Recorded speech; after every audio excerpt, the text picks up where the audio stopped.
Let's bring in Liberal Senator for Victoria, Sarah Henderson. Thanks for joining us again, Sarah. Were you, I suppose, moved in a positive way, encouraged by Joe Biden's speech?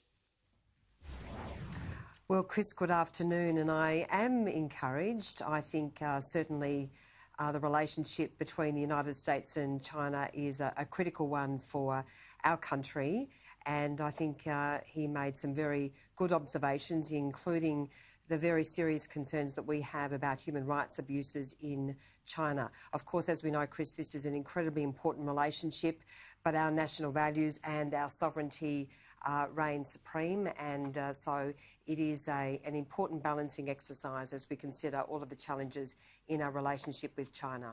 It's early days, but this idea of a massive Chinese-funded port and city on the south coast of Papua New Guinea, just across from Australia, how concerned are you about that as Chinese outreach into our region, onto our doorstep?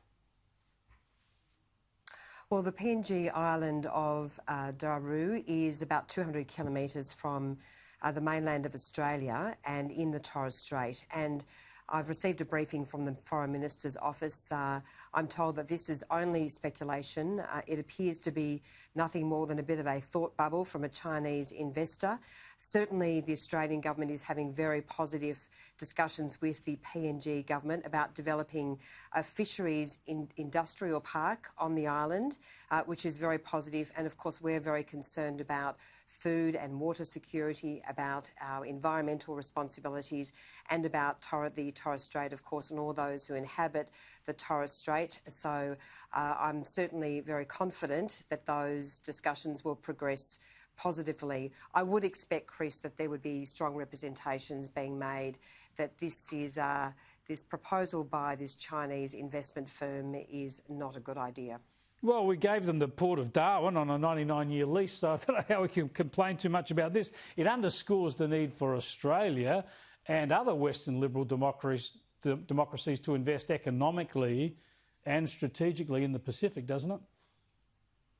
Well, absolutely, Chris. That's one of our very big focuses. We've shifted a lot of our foreign affairs focus to investing in our own region, particularly supporting Pacific countries. And of course, the relationship between PNG and Australia is a very long and enduring one. We have invested very significantly in PNG. It's a wonderful relationship that will continue, and we're very hopeful that we will be able to positively progress discussions in relation to our proposal for a fisheries industrial park in this very precious part of the Torres Strait.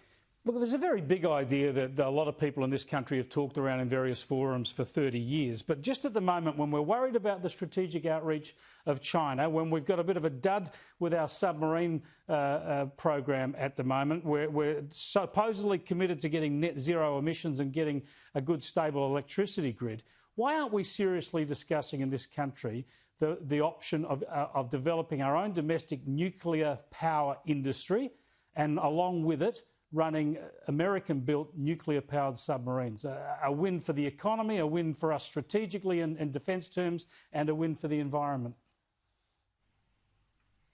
Well, Chris, I'm not sure that I accept all of the propositions that you've put in your question, but as you know, I think more and more Australians are looking towards nuclear energy with a lot more positivity.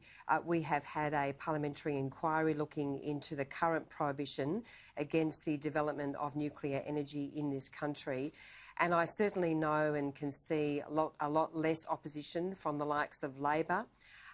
The nuclear technology now available in other parts of the world is streets ahead, of course, light years ahead of what happened in Chernobyl. And I do think that nuclear, when it's developed responsibly with the best technology, does have a future here in Australia. And many of my colleagues consider that nuclear has got a strong and very positive role in Australia's future energy needs. And so we'll keep on having those discussions and keep on doing our work and our research into what's available for us. Thanks for joining us again, Sarah. Great to talk to you, Chris.